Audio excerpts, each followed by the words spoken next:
Way up north to Alaska. Way up north to Alaska. North to Alaska. I go north for Russia's home. North to Alaska. I go north for Russia's home. Yo, what up, y'all? Welcome to the second episode of the Far North podcast. Used to be the Up North podcast, but some redneck down in Michigan had his own little fishing show called the Up North Journal, so we had to change this shit. Wait, what's Michigan?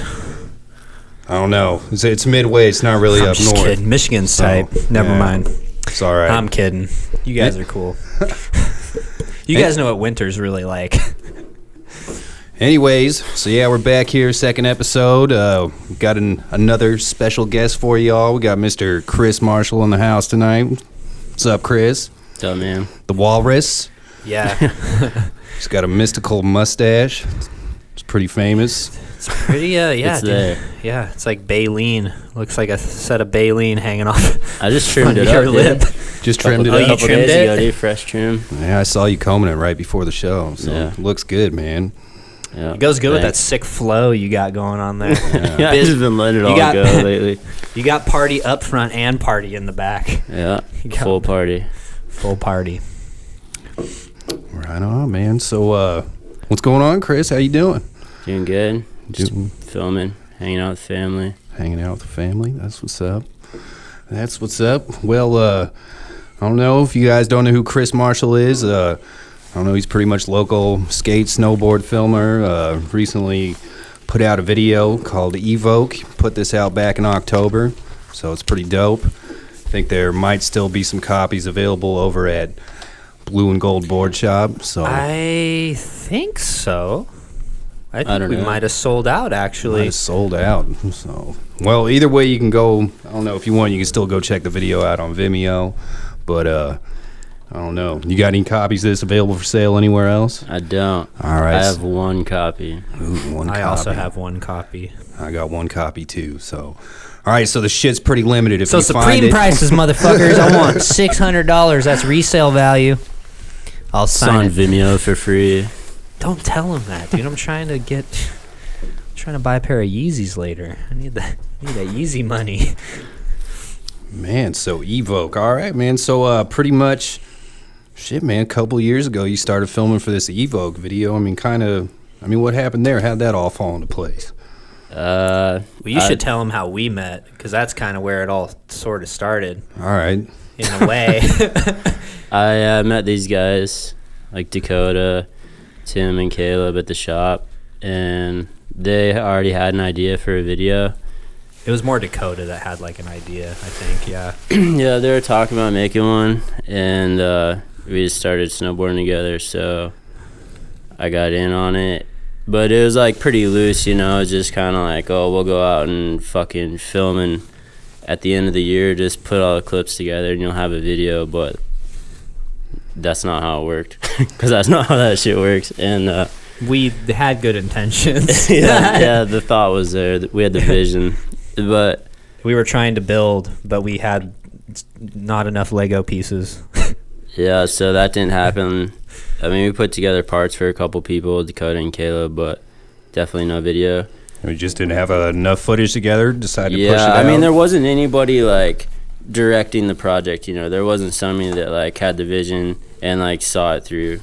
You know, just kind of like, oh, you just go out with your homies and film and throw it together. You know, but at the end of the day, that's Which is not like how when really you're how like it a young, works. when you're like a bunch of young kids. That's like how I did it. Yeah, I mean, we all had cameras, and they were like, shitty cameras, but we went out and like we're like, let's go skate the university, and we'd film everything we were doing, and we just like throw it together with a song. There was no like vibe. We didn't edit it a specific way. The music wasn't like all a specific type of genre to like make you feel a certain way. So it was just You when can you're, for like, a sure little- do it. Like You can whatever you can do with what's in your Which pocket right homie now. With an videos are iPhone, always but- cool. They're always like cool to watch, but Dude, homie like- videos are what's up right now, yeah, especially in snowboarding.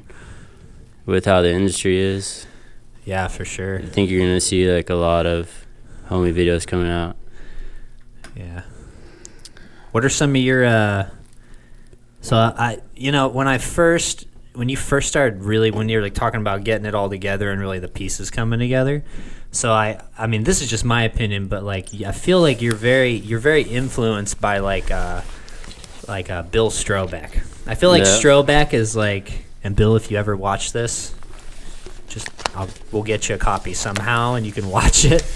But you don't really bite him, but you like have very like similar it's style. very like the way that he captures like the rawness of like the person, the skateboarding, like you know, the power zoom on the faces. Power zoom on the faces, feet, which face, is a very I mean, yeah, face, feet, face. It's just I mean, I think there's a shitload of people filming like that right now, you know? Yeah, not utilizing so much of a fisheye, but shooting wide and shooting long. And, like, yeah, it's super good, I think. Was that the first project you ever did? Yep. They actually, like, the very first thing that was posted on Instagram, it was like a 60-second, like, little mini teaser, like, 2 years ago or something, was, like, the first thing I ever I like, actually edited. Ever in your life? Ever in my life. So you had, like, no experience prior, really, no like, doing that kind of stuff? I mean, I had, like, you know, like, filmed shit, like, when I was younger, and then just, like, put on a computer to watch it, you know? There was never, like, any editing. So you and I had about the same skill set. It was like, okay, cool, click, drag. This song's tight. Yeah, like, dump it in. Dump it in, and then, oh, it works. Magic. Yeah. Yeah. So that was, like, the first thing that I ever did. And I didn't film anything in that. Well, I filmed one thing in that. The first thing I ever filmed for Evoke was a line in Tim's Park, downtown, at night. And he does, like, the green generator like a front box. shove and crooks to the box.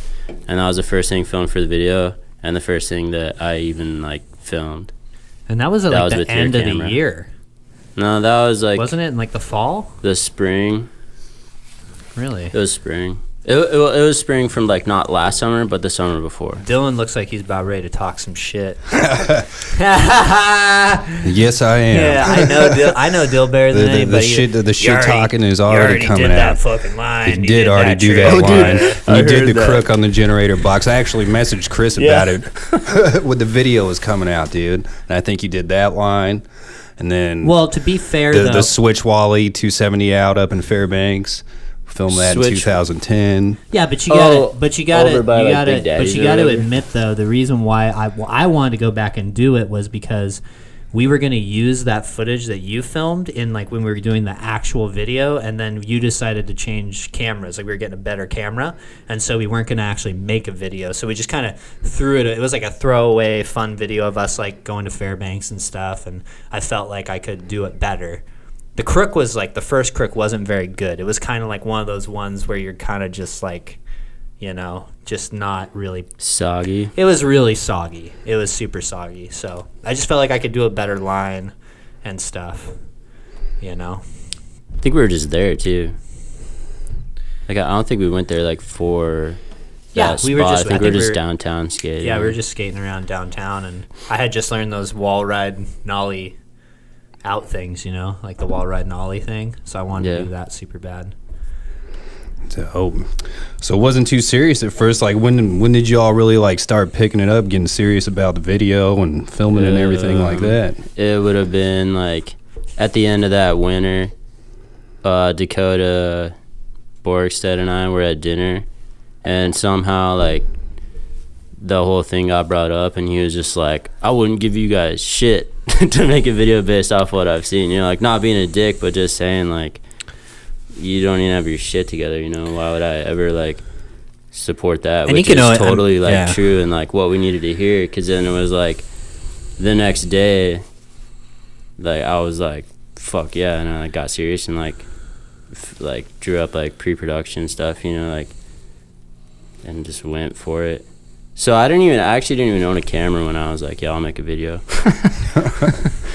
Man, but Borg just wasn't feeling it at first. So like, well, he had a good point. Which is he had a good like, point though. I mean, and he's made so many videos and knows how to do it, you know, properly. He's done it with Jesse. He did it by himself at one point. I mean, like he had to, you know, if we wanted to get any money from like Ride or whoever it was, and shout out to all the sponsors that helped out. That was fucking awesome. Airhole, Ride, Crude Magazine, Blue and Gold, I believe. Yep. Were the four. So if you want to like do a big production and have like a travel budget and like do all this stuff and make it like more grandiose than it actually is, just like a homie video, you have to market it and have like a plan and all that stuff. So do you really like try to talk to any of the riders, anything like that, and set the standards for the video, or were your expectations like higher now, or? No, now I almost feel like they're a little lower. A little lower. I think like well, no, not my expectations. But like last year, it was like a lot of like, we gotta get this, we gotta like be filming, we gotta like be sitting on like a shitload of footage, to like make this video. But having seen it all the way through once before, now I'm just like, oh, like, yeah, like we'll get it, we got it. Yeah, like for sure we're already sitting on like really good, because like there was people after the video came out, like Danny and Ben and a bunch of dudes that like went out and got a bunch of stuff. So it's like it's already like well on its way. Yeah, we were filming for this next one before the last one was finished. I think I'm the only person that didn't film anything for the new one. I don't know. I think skate wise, yeah. Gary. Oh, Gary, because he was. Yeah, you guys are both filming. Like some people, like Daniel was sharing a part in the last video, like that was already full, and then like some stuff that these guys were getting at the end of the summer was like almost like too good to put into that where it would have fit in that last video. I could agree with that. There's like some shit right now that we got skate wise and snowboard wise for this next video that's like pretty sick, and just to put that in like the last video, like there's something of like Ben in particular that was like pretty fucking heavy, and I was trying to be talked into like putting it in the last video, like it's gotta be in there, but I didn't, and like I'm fucking glad now, like Ben Sherbon is a very special type of skateboarder, for sure. No, I mean, like, it's not just that he's good, it's just that like when you ever like watch, I know because you zoom in on, like, you look at their faces when you're on the viewfinder, like you can really see their facial expression. But Ben is like, when he's doing something like gnarly, he's like so focused, like he doesn't really complain at all when he's doing that shit. Like he just knows what he has to do, and he knows he can do it, and he does it. Yeah, I mean, he can do everything too. There's people like that. They got their fucking, they know like what they can do. And that's what they're there to do. I mean, just like Caleb leaves every spot with a clip. Yeah. Pretty much. Like he's like got an idea of like the hardest thing he can do. He's like the opposite. Caleb's like, what? Yeah, dude, I'll do it, whatever. He doesn't think when he snowboards. Nah, he's got a pretty good plan. Really? For what he's doing. Oh yeah, for sure. When we ride at Alieska, he's like, oh, look, a cliff. Oh, he doesn't even look and see what's on the other side. He's like, that kind of shit. Yeah, he's like, oh, sends it every time. But like filming wise, like he knows what he wants, for sure. Man, so Gary, like I don't know. It seems like with Gary, when you were filming for Evoke, it almost like he just kind of dropped in there real quick, and for the most part, it was like halfway through, I'd say, right? The New York trip was like the first. Because he filmed like 4 clips before that. No, I filmed quite a bit. Like, I met him in Fairbanks, like maybe July or something, like the year before the video came out. I met him, and then at an event, and like that night, we were out of the bar and stuff together, and I was like, "You want to be in this video?" He's like, fuck yeah. And it was basically like, get in the car. And then we left the next day, and him and I like basically lived out of my car for 2 weeks filming and staying like wherever. And he got a pretty good jump on it there. And then, yeah, we went to New York, like Tim said, and he stacked like a shitload of footage there. Yeah. Yeah, I mean, his re-edit that I put out like a little bit ago was pretty much all New York. Yeah, that re-edit was super sick, man. And then like Gary was definitely the MVP in New York, though. I would say. Yeah. Because like there was that day where we like it rained, and we filmed at that one spot under the bridge with the bank, and then we chilled, and then we chilled for a little bit, and then it cleared up. So we skated from like 7 o'clock at night or 6 o'clock at night, and we went to like the financial district, or where'd we go first? I don't know, like around. Well, we went to like Columbus Circle first, and then like Columbus CBS, Circle, like Rockefeller Center, like that whole area. And he we skated so much that by the time that we got to Times Square, everybody else was just like, "Fuck!" Like I'm gonna really have to like turn the juice on to even get anything, like anything. And it was like Gary was like, I'll jump off this fucking thing, like he just kept going. He has he's unlimited energy. It's insane. That Times Square session was pretty sick.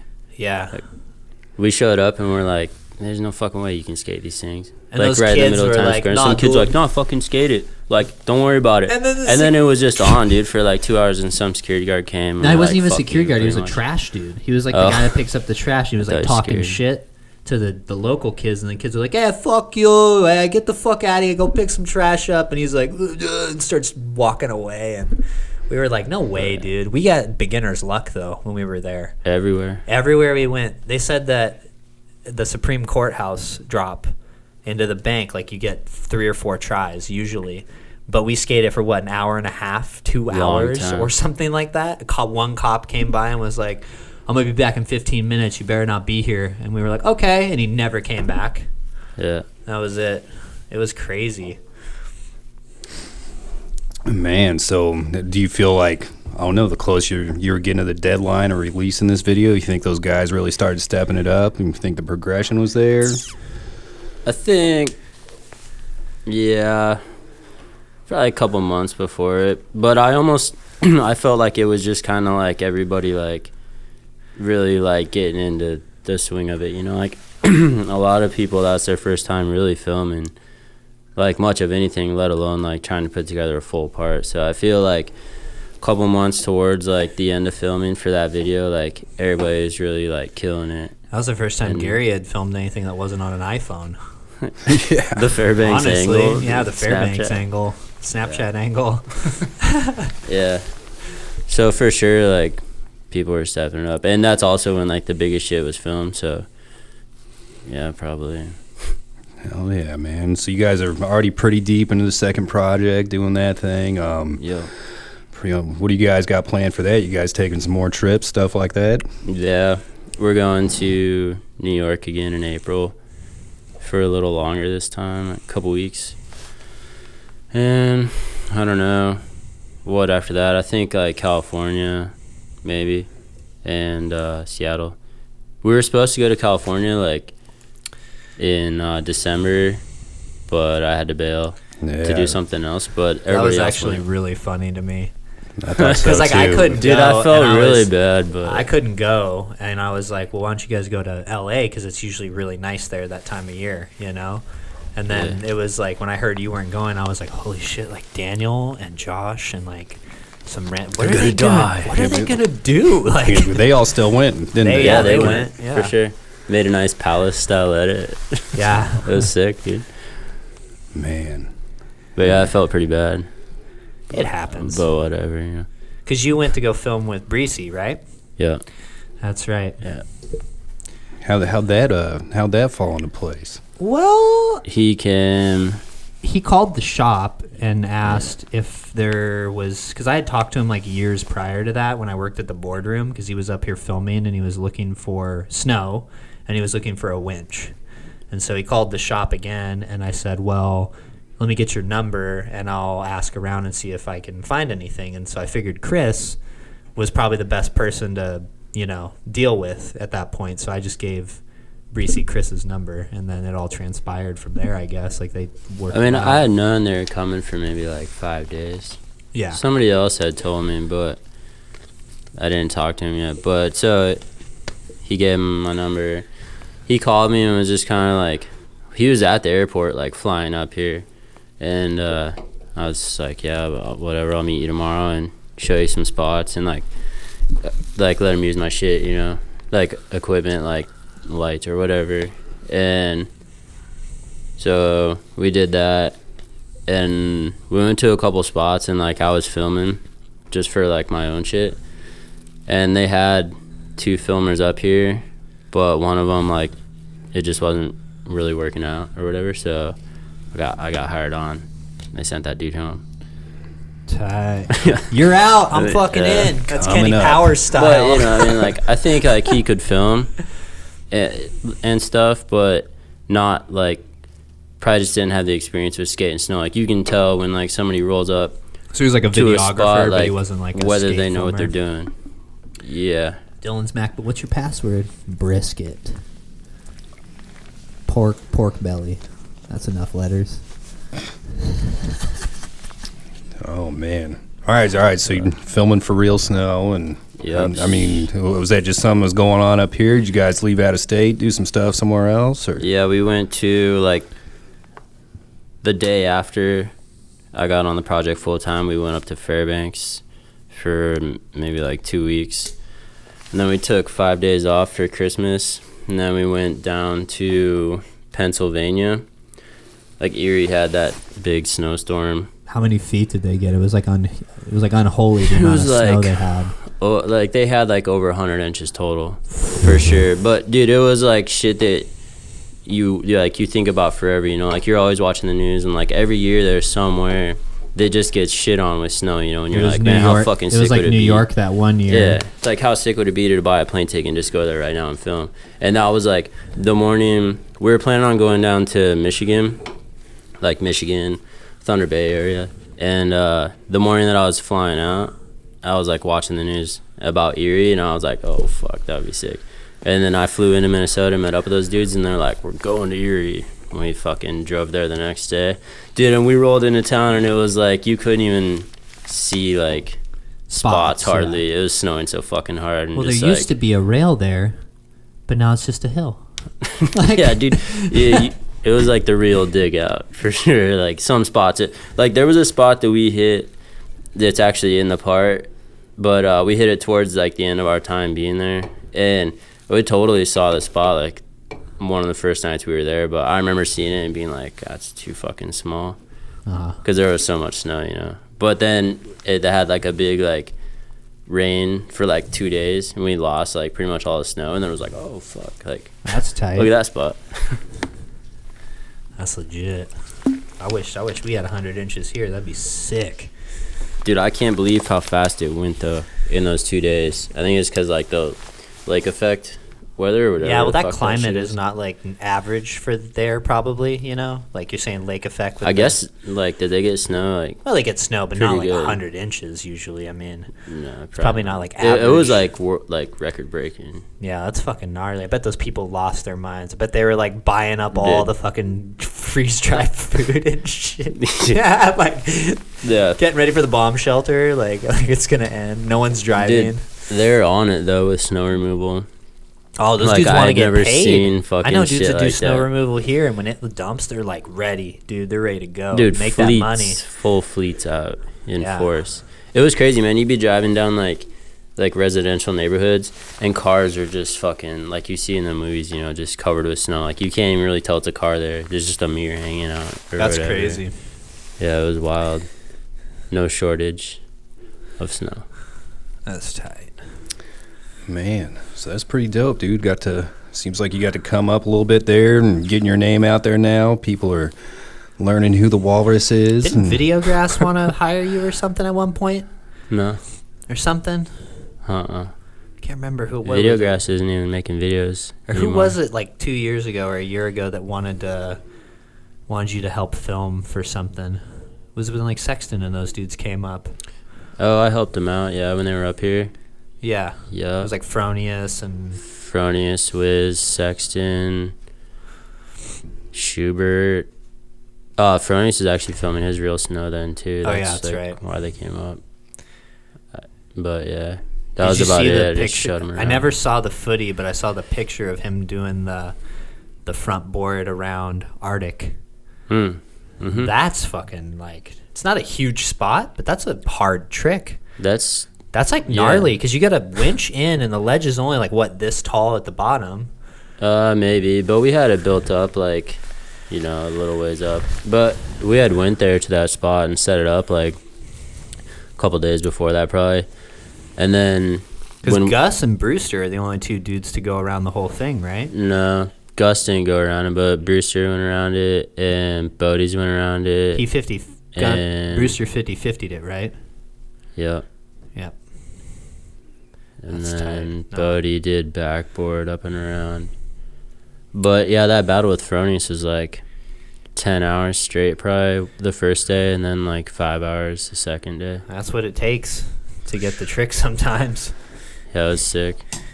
That's pretty Trick. Actually, good. I wasn't there when he made it the second day, but I was there the first day, and it was pretty sick. But I guess it was like the first one that he like wrapped all the way through, you know, because like the hardest part wasn't like the first dip. It was like keeping dipped. You almost had to dip like twice. It's kind of like when you're board sliding and on a skateboard around a bold corner. You can't like do it like this. You have to do it like where you're balancing on the when you're coming around so that you don't like. But the way shoot that out. thing's fucking shaped, you almost got to do it like twice. Yeah, You yes, know, you're like right, you got to yeah. like cook the first one, and then you have to and as then you're like coming cook down, the you second gotta one, set it down, and then come like back out of it, locked into the front board, and that's what was like getting him. But I guess like the first one that he locked back into, it was like just fucking threaded it right then. Yeah, that's sick. That dude's so good. Yeah, he's really good. It's retarded. So, man, filming snowboarding, dude, you obviously must have a lot of patience because, dude, I don't know.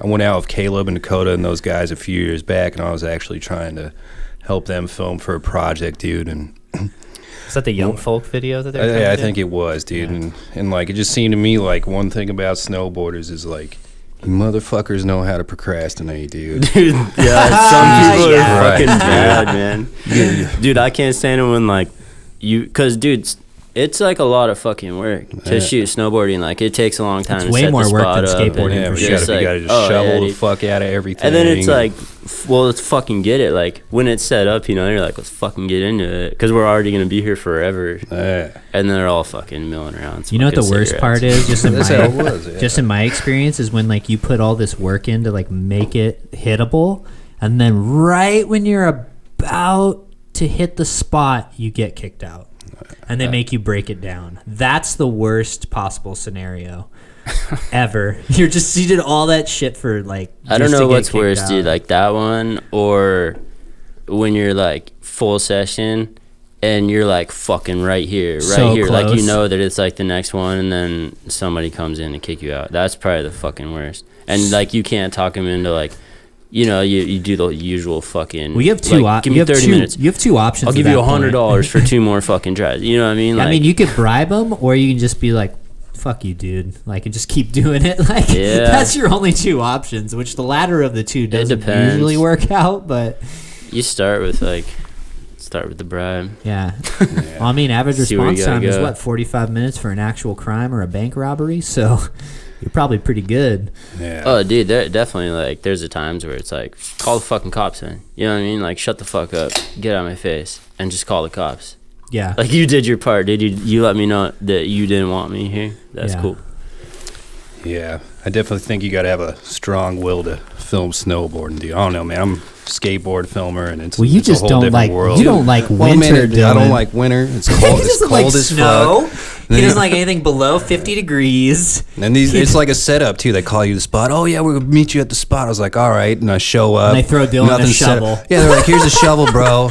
I'm like, what the dude. fuck? What am I gonna do with this shovel? Oh man, just help us out. Come on, dude. You work at Lowe's, right? Come you know how on. to use tools. You're good. Yeah. This one probably fits your hands I'll too. spend 2 hours setting up the spot for them. Dude, 'cause I'll they're fucking I'll show up with like 6 shovels, dude, just waiting for a motherfucker to be like, oh, I didn't bring a shovel. Like, I got one. Dude. I feel like Don't in worry. snowboarding though, like if you've got a group of dudes that you ride with normally, and like say for instance we went out with Dakota and he was trying to get that clip right. Yeah. Like I wasn't there to like hit the rails. I was just there to help.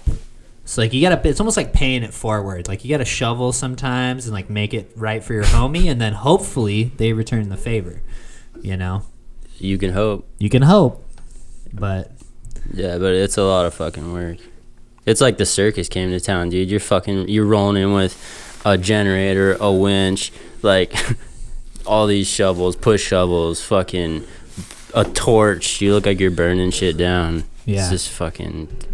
And then skating, you just roll up, pop the trunk, good to go. grab your backpack, and you're fucking out there. ain't that the truth, dude? You Way just better, put a dude. little wax But on it. Yeah. filming both is good though, cause like about the time I'm done, I'm sick of fucking snowboarding.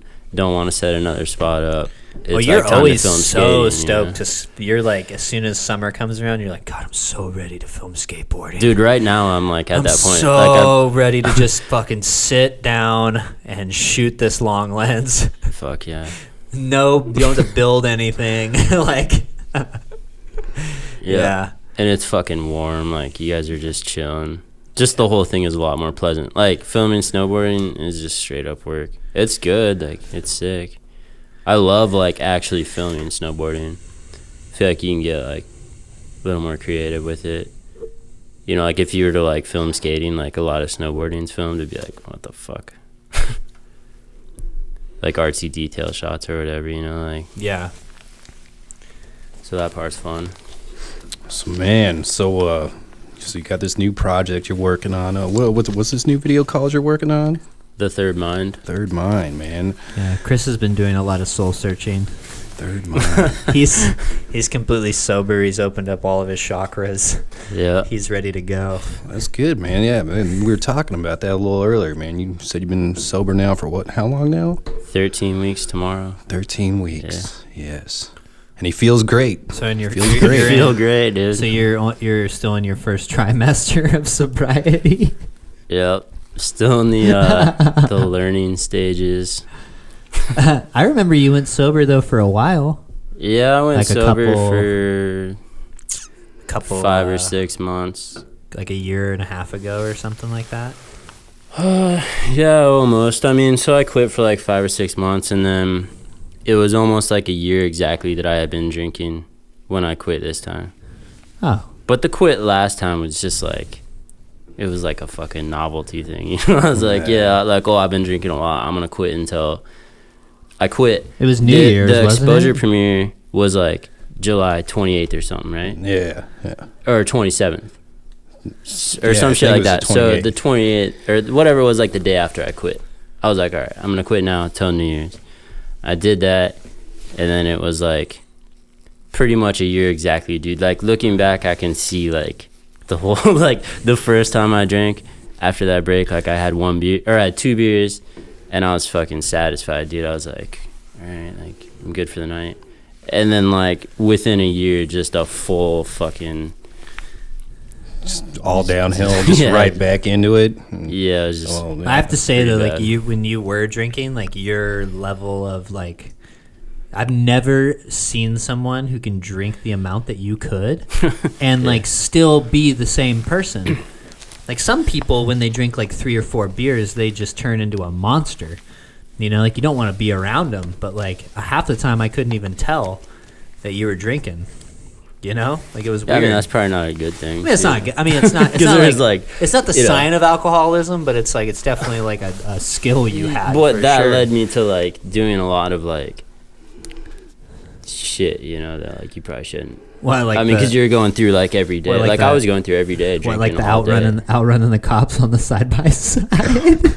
Yeah, that. that was the Man. fucking That story might I've be ever heard in my life. Outrunning car. All right. All right, let's hear this story. I got to hear It this was story. so There was man. like fucking dude. It was like, okay, when I moved into my Girdwood house, there's this like side by side. I know what you're thinking. Like when you say side by side, like everybody pictures like this fucking razors. Like It's like a super. like, It was like a badass golf. fucking It was razor. like a glorified golf Dude, cart that went fast. It was a Kawasaki mule, like a mule. Yeah. So you can imagine, it's just like a utility fucking get your firewood, plow your driveway thing. Anyways, it came with a house, and I had a bunch of people coming over like when we first moved in, chilling, and there was like, we were having a fire. We went for a mule ride.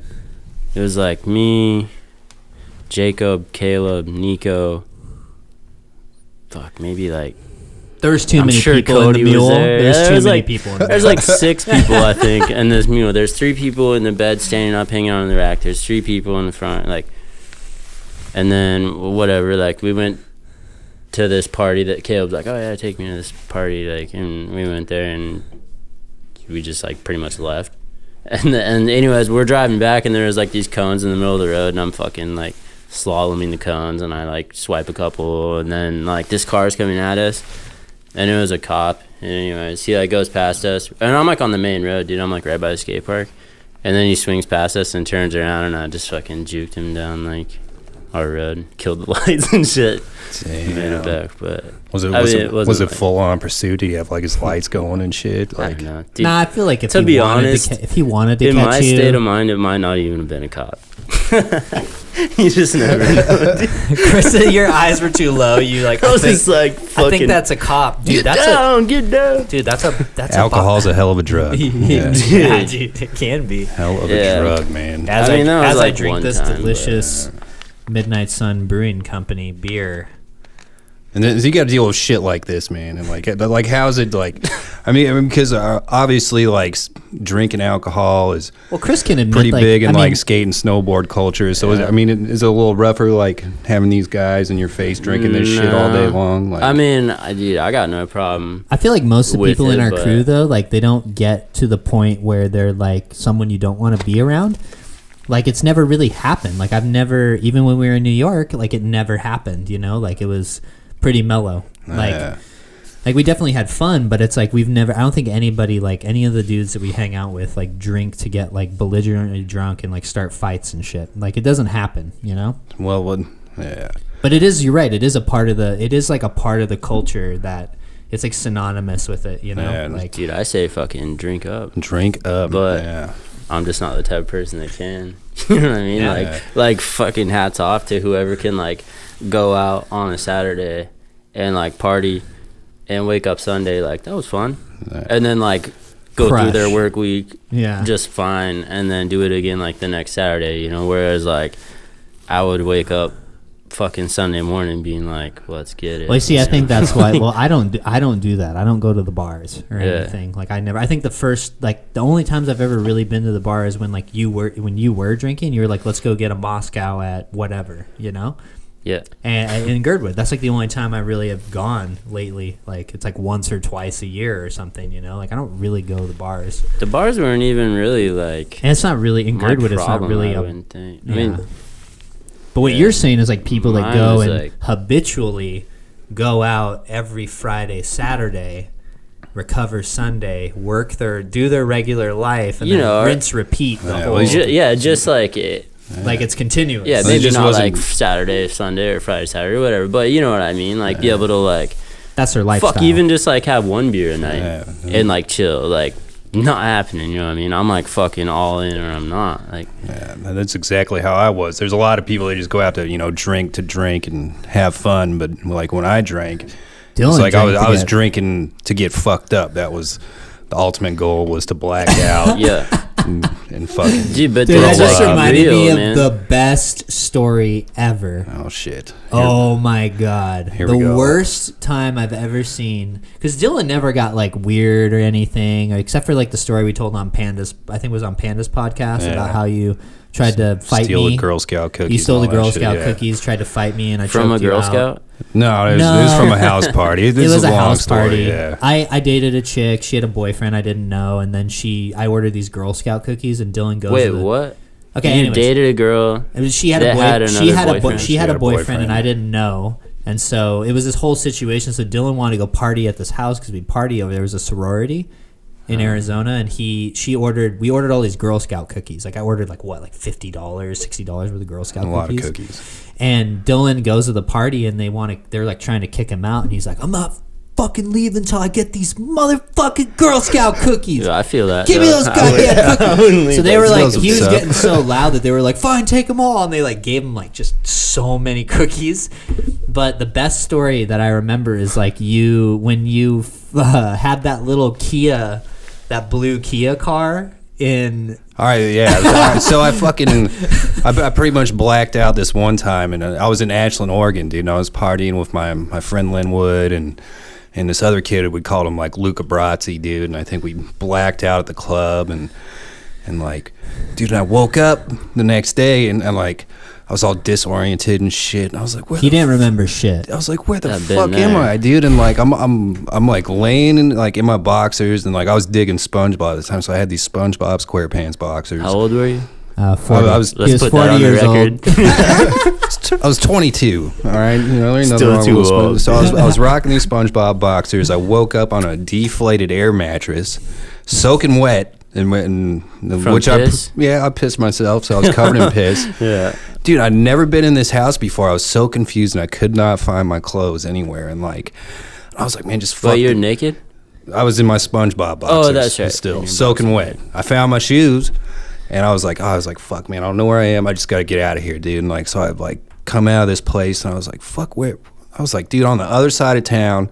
My car was downtown. I had to get downtown, so I fucking walked downtown in my boxers, got in my car, dude, and fucking like drove home. You know what's funny is I'm talking about a different story, but this story is pretty good. Oh, you're talking about a different one? So I'm driving my car home, and it's fucked up, dude, and I just like go like rolling inside my house, and like I'm fucking look outside. I'm like, man, my fucking tire's flat, dude, and my dad's like, walk in, my dad's just like drinking his cup of coffee, you know, cooking breakfast, and he's like, you look like you had a rough night. And I was just like, nah. It's pretty normal. I just went downstairs, dude, and like, but like the one thing is, dude, is my dad like always told me, he's like, I don't give a fuck if you go out and party, but you got to pay to play. And so like I'm in my room, and it's like 6 or 7 in the morning, dude, and like I'm hungover as fuck, dude, and all of a sudden, man, what the fuck does pay to play mean? Dude, you're about to find out. You gotta dude. pay like, to play. You gotta pay to play. So like, I'm like trying to fall asleep, and I got this kicking headache. I'm hungover, and all of a sudden I just hear, I'm like, what the fuck is going on? And it's fucking sound of a lawnmower, dude. So I open up my curtains, dude, and my dad is outside of my window with the fucking lawnmower on our concrete patio, just pushing it back and forth. I was like, what the fuck? And he's like, you gotta pay to play. He's like, you got chores to do. You better get your ass out here. No going to sleep for me, dude. Spent the rest of the morning doing yard work and throwing up, dude. Like, dude, one of the first times I fucking went partying, like like a real party, you know, I was a freshman, and I came home. And, dude, I got fucked up at that party for sure. Like, blacked out the whole 9. Right where I wanted to be. And fucking get dropped off at home. And my dad, like, for sure could tell. And that motherfucker made me dig this trench, dude, that was, like, probably 1.5 feet wide and, like, a foot deep for, like, 30 feet maybe, you know, which, like, was a fucking bitch. And then he just backfilled that motherfucker. And I was like, dude, it was for nothing. He just knew I was hungover.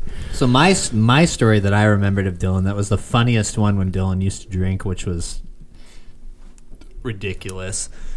Somehow, I don't remember what happened, but you blacked out, and Lenwood had to get the cops came to your house because you threw your fucking generator through your back window. No, and you were freaking out. You were so pissed off. Dude, I was at a fucking house party in Ashland, Oregon, and for the fat and I kicked it dude. with like, and I was kicking it with like John and Chris Colosio, these twin Is this the one brothers where the guy that tried to live break down the there. bottle and stab John or something? No, that might have been the same. Dude, I've always thought it that's was such a party. sick move. Like the break and stab. Dude, the break and Just, like, stab, if a dude. motherfucker does Some that guy and tried comes to at do it you, to our get buddy. the fuck out of there. We had dude. these friends, John and Chris, right? Yeah. And they were twins, and we all skated, and Dylan was in Ashland at this party, and this fucking guy didn't like John or something, and he fucking like broke this bottle, and Dylan saw him do it, like he was gonna go stab John, and Dylan fucking regulated and like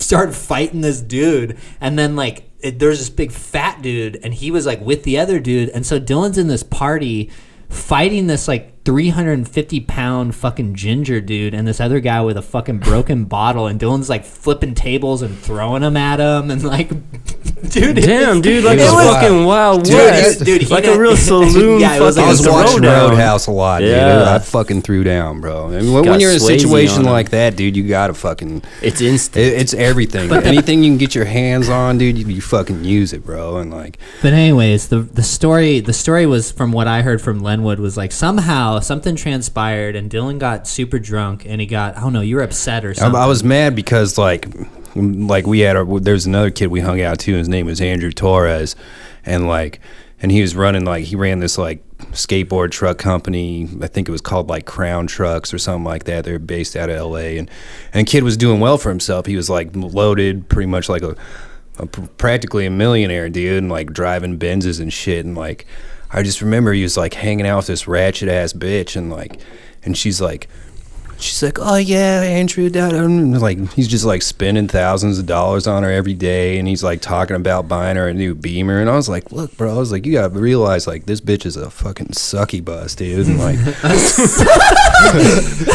sucky bus. And I don't even know what happened, dude, but I just pretty much like fucking like told her she was like fucking using my homie and all this shit, and I was going through some shit too because I blew my knee out, dude, and like I wasn't skating, dude, so I was drinking alcohol heavily, and I was aggression. fucking and depressed and all this shit, and I was like, and I just snapped, dude, and I was like, man, just fuck this, dude, and I went and yanked my generator out of my car, threw my fucking generator through my back window, punched out my windshield, and like. So I came over the next day. Yeah, but they did like they had the cops come, dude, and like.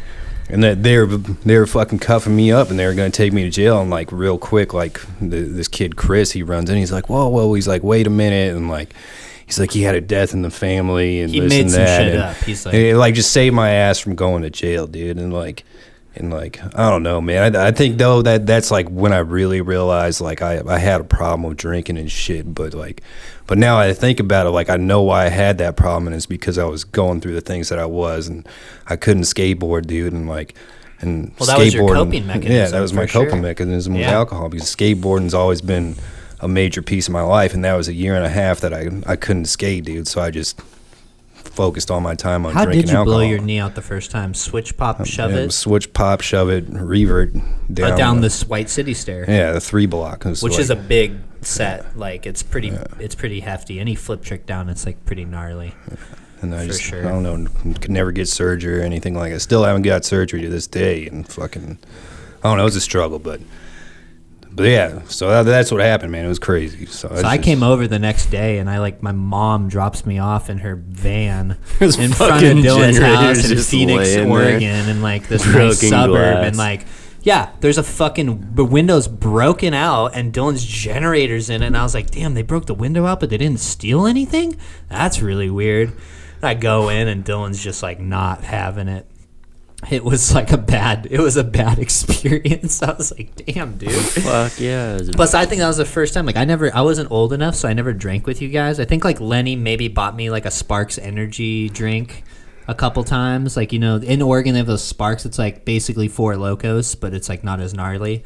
And it's good for a young man. Yeah, I mean, like I was like 16 or 17, and I was like, I want me some of that, like a Dewey Cox situation. You don't want none of this shit, dude. This is Sparks. It'll give you energy, and you'll feel real good. And I was like, I think I want me some of that. Yeah, but that was like, I never drank with them. That was like your first time really drinking? 17? No, my first time drinking was at Borderline Camp when I was 16 years old. Oh, that's a good story too. That with shit. Jeremiah Gold, right? Yeah.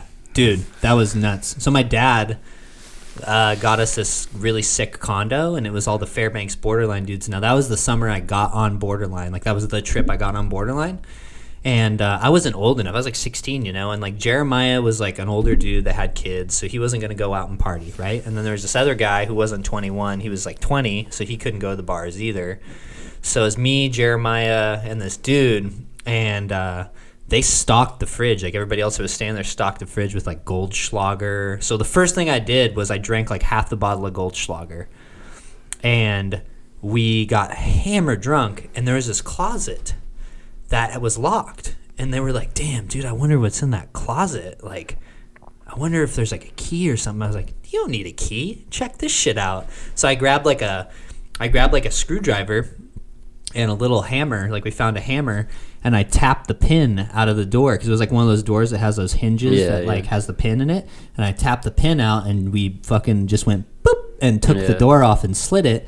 And there was like cases of beer, an accordion, and all this like random shit. That's a good night, and like, dude. and so we just keep going, right? And I that was the first time I ever really drank, and I blacked out. Ironically, you know, it was pretty fucking gnarly. And they came home, and Jeremiah's got like firewood logs on his shoulder, and he's got this like dude, this yellow, back when the ski patrol wore like yellow jackets, and he's got these snowshoes on, and he's like stomping around the fucking living room with this log on his shoulder, and like I'm gone, like I'm I'm somewhere else. Wait, he brought the log inside the house? Yeah, dude, it was so Why? funny. I don't know. It was whatever. And so they come back and they're like, holy shit, what the fuck is going on here? And I had blacked out and went upstairs, and everybody came back inside and was hanging out, and I went and took a shower with my socks on. And Oh, dude, I think you've told me this. yeah, I took a shower with my socks on, and then I walked downstairs butt naked, didn't even dry off, Oh, nope, didn't tell me this before. and walked to the bottom of the stairs and was just like, I'm really tired. I'm gonna go to bed. And went like, yeah, up, dude, fucking go. went upstairs and fell asleep. I woke up, you know, like when you're that drunk, you wake up like, you know, 5 hours later.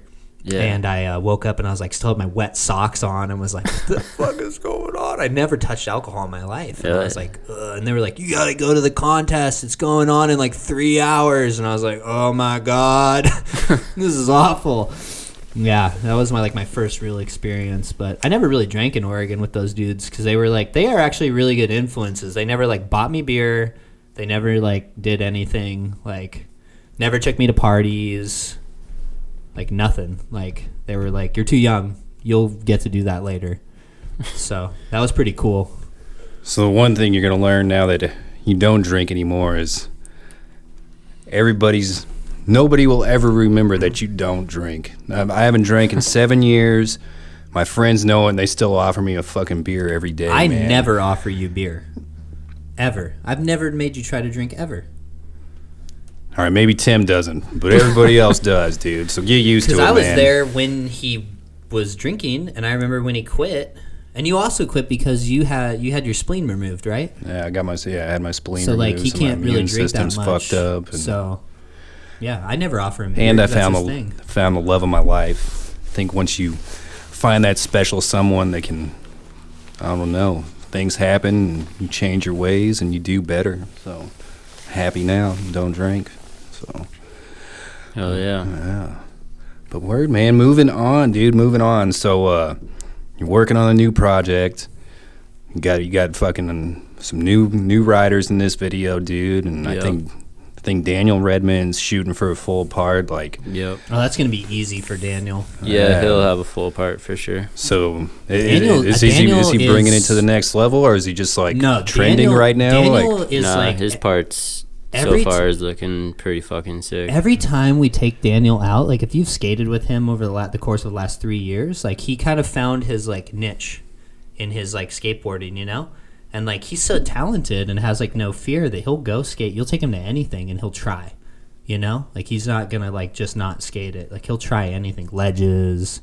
Like he wasn't comfortable on them, but now he's like, you know, is. So he's like, he just goes for it, dude. He's amazing. Stairs, rails, whatever. He's really good at tranny. So I think Daniel's gonna have one of the best parts, like easily. If he really like pushes himself, like I think that he's really gonna blow minds for sure.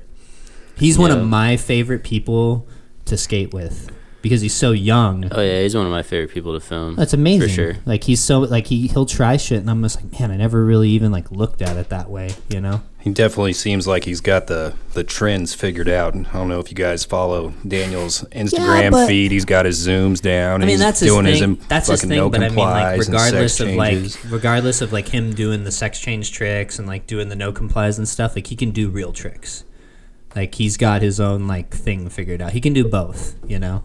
And I feel like great skateboarders can do that. They can do the dork tricks, and they can still do the stuff that's proper, you know.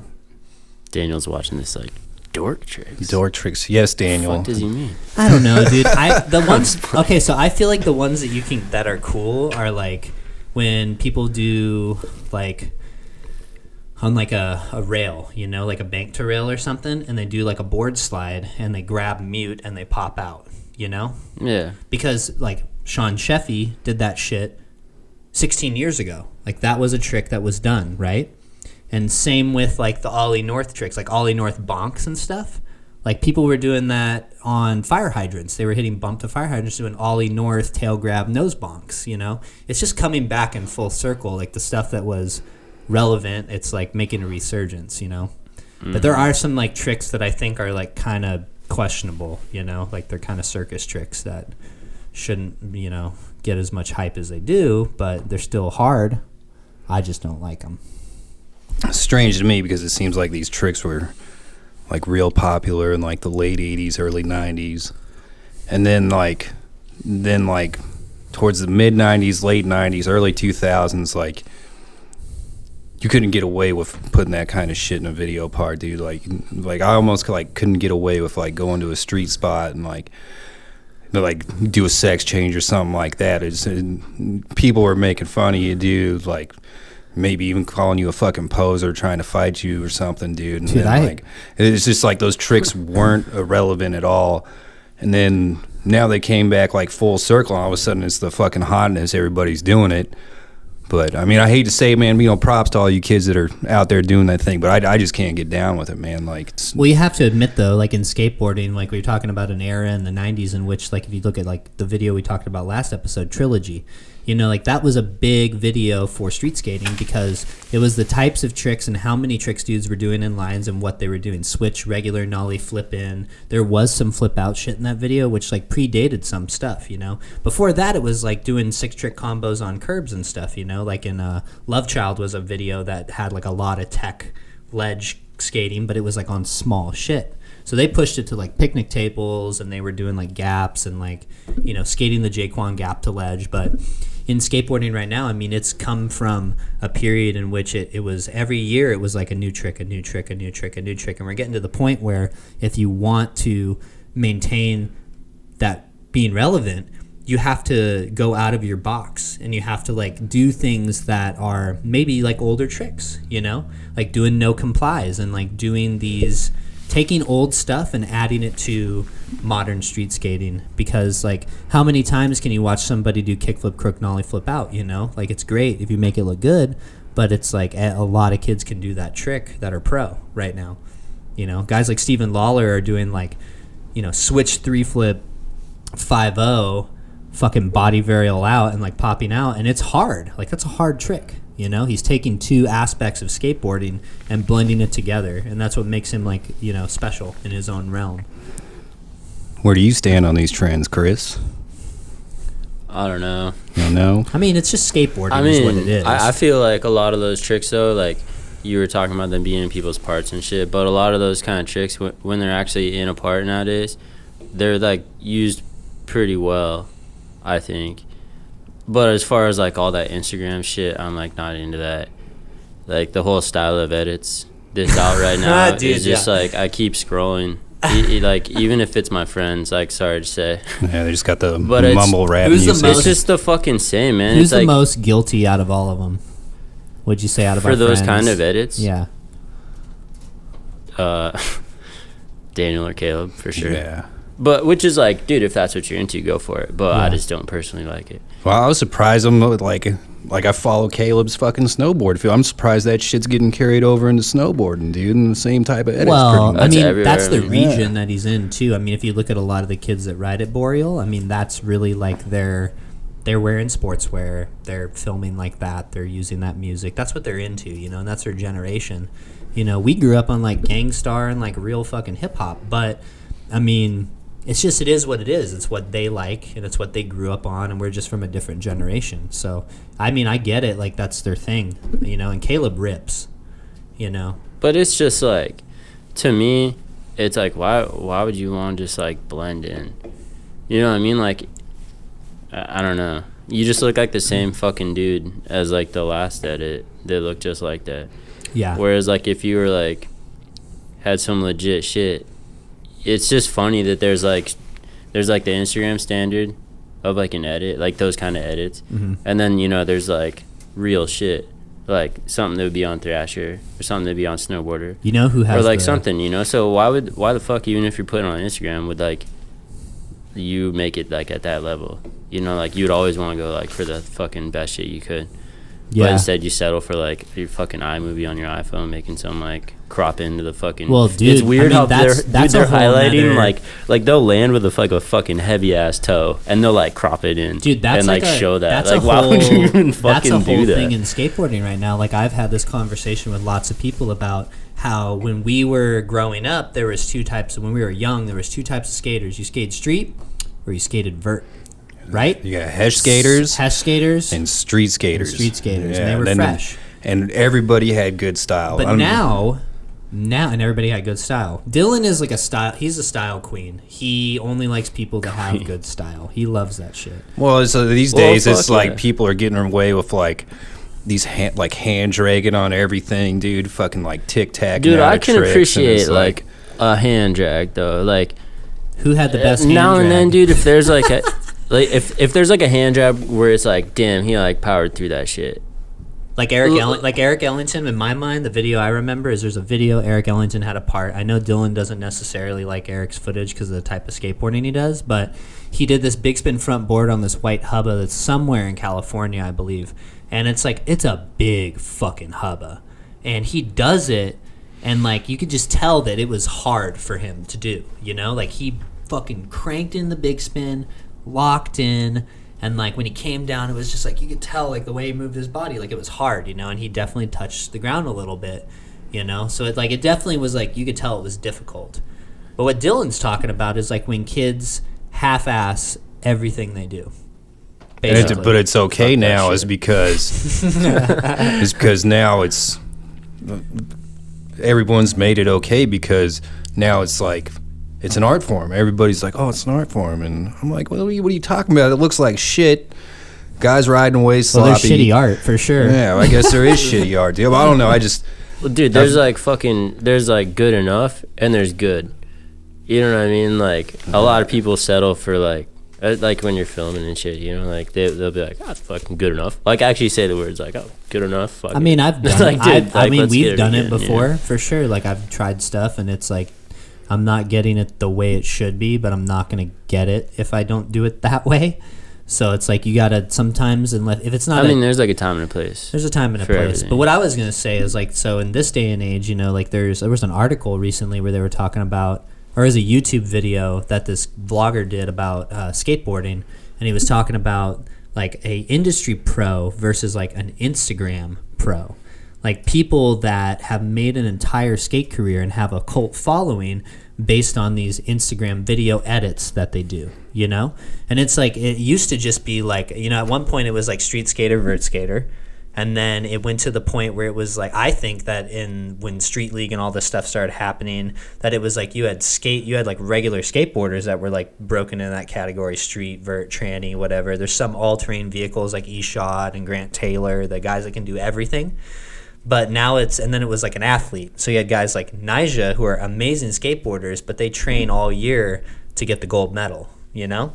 And now it's come to the point where you've got this separation of like social media presence versus like a professional career that is like more modern and what we think of as a pro, you know? So like a guy that would be an example is that dude Young Spliff, who has like 1 trillion fucking followers.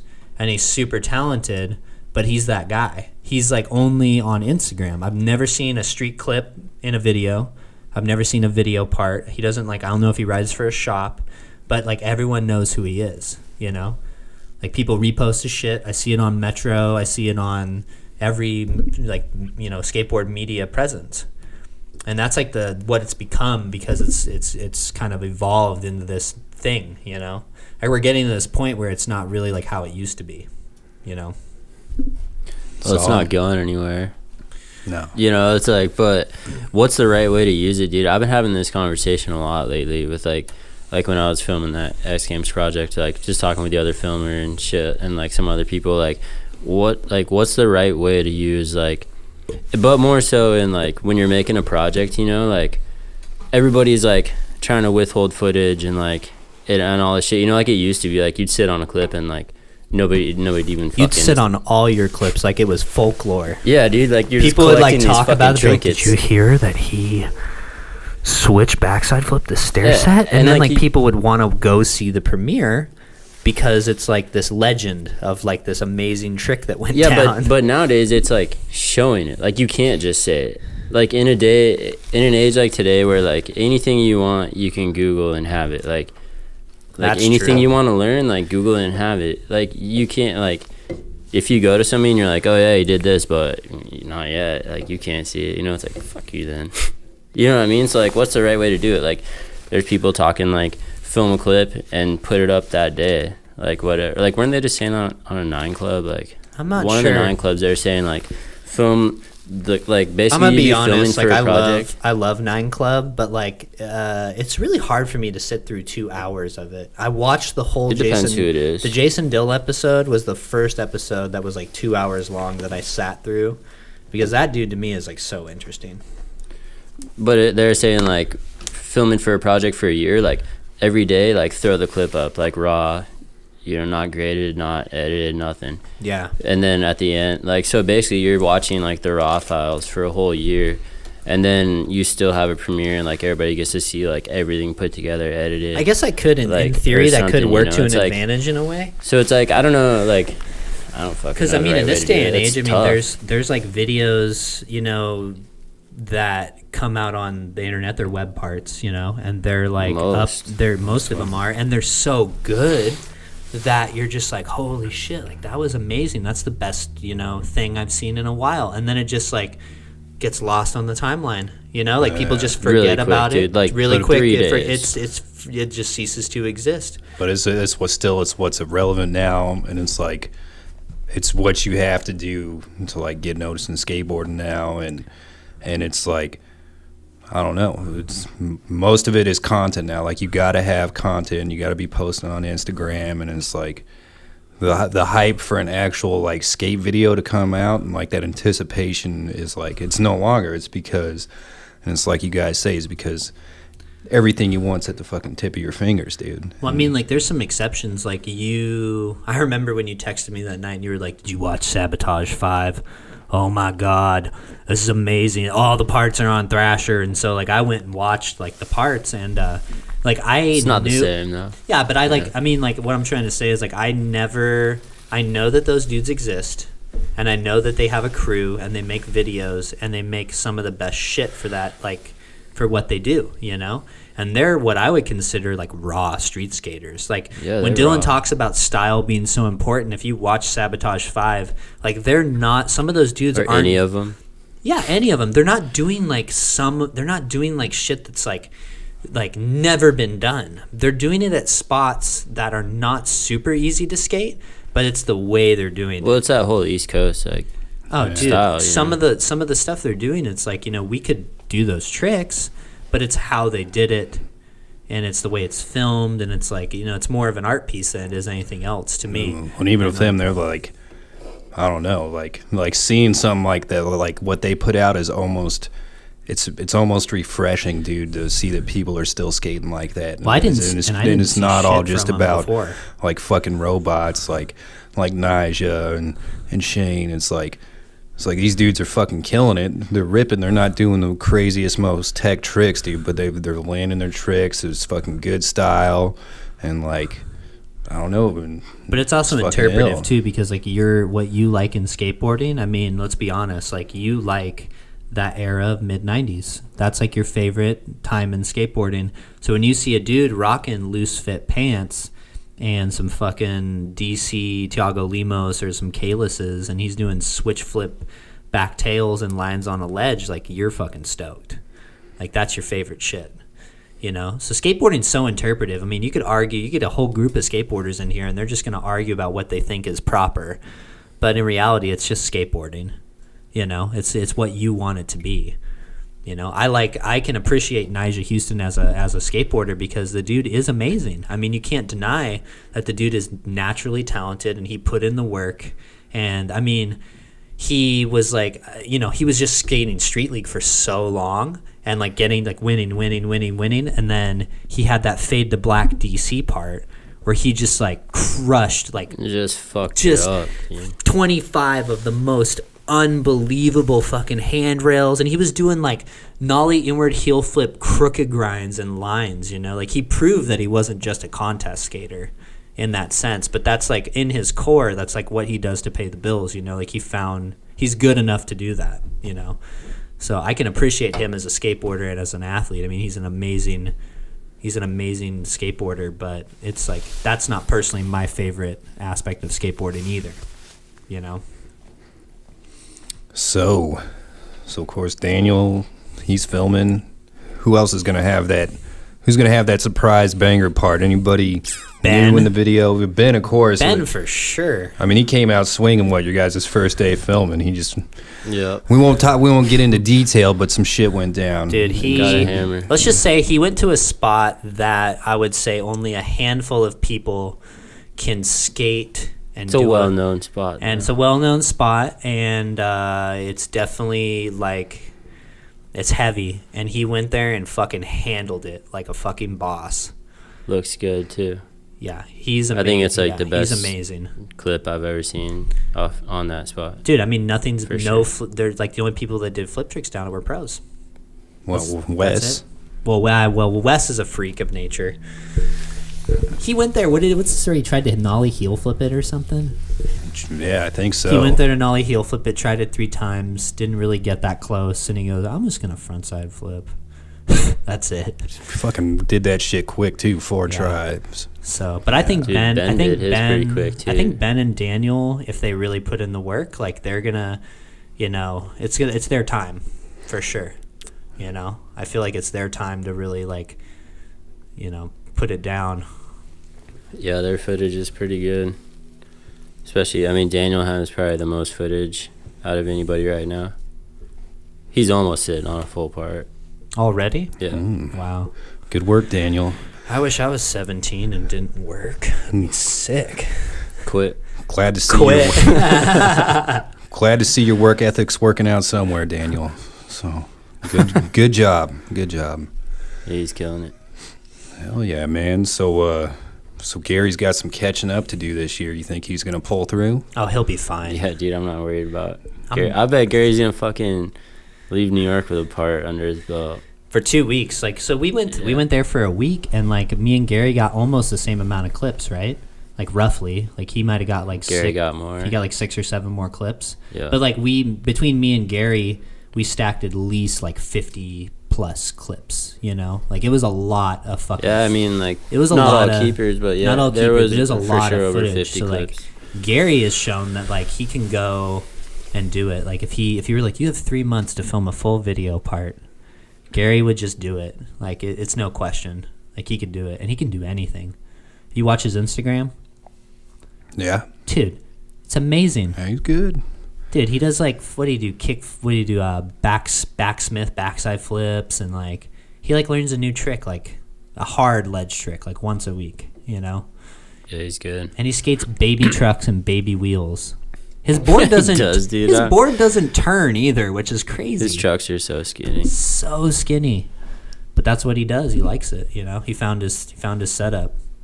Yeah, but I bet like when we leave New York, like pretty much anybody that goes is gonna be sitting on like a pretty healthy chunk of a part. Because this time around, we know like what we're doing and where we're going. It's just like so fucking easy there, dude. Like you're tripping over spots, like walking around. You gotta fucking try not to film a part there. Yeah, You guys had a tour guide too, Darnell, right? kind of. So I know. I mean, there's like Darnell took us to a couple spots that were like really, really, really cool, but Quarter Snacks had this really like in-depth kind of spot list that you could, and it had like it had it on a map, and it showed you like it's cross just a list streets, of Google pins. There's like 100 Google spots. pins and stuff. So it was like all the way from Flushing to like Brooklyn to like Williamsburg to Manhattan, and like all these like spots you see in videos and stuff like that. So it was like once you get the train system figured out and you know where the cross streets are, you're there, and like I think it took us like 2 or 3 days to really like figure out what trains we were supposed to be on. And You just fucking Google map it like you would if you're driving somewhere. Yeah. It tells you right what to do. yeah, this time around though, it's gonna be gnar. It's gonna be sick. It would be longer. I mean, it was the best trip I've ever been on, for Yeah, sure. it was so fun. Like by far. All the wild shit we saw, dude, unreal. New York is not like a normal place at all. Yeah. Remember that dude on the train? Like we got on at like 1 o'clock in the morning. I think it was when we came back from Times Square. And it was like 4 or 5 o'clock in the morning or something. The sun was coming up, and on the train back there was a dude with no fishing pole holding a trout on a string. Oh yeah. Yeah, I have the video in my phone because I took a video of it. It was just like the most random shit. Like Bringing home dinner. Dude. Bringing home dinner at 5 o'clock in Right the out of morning. the Hudson. Fuck it.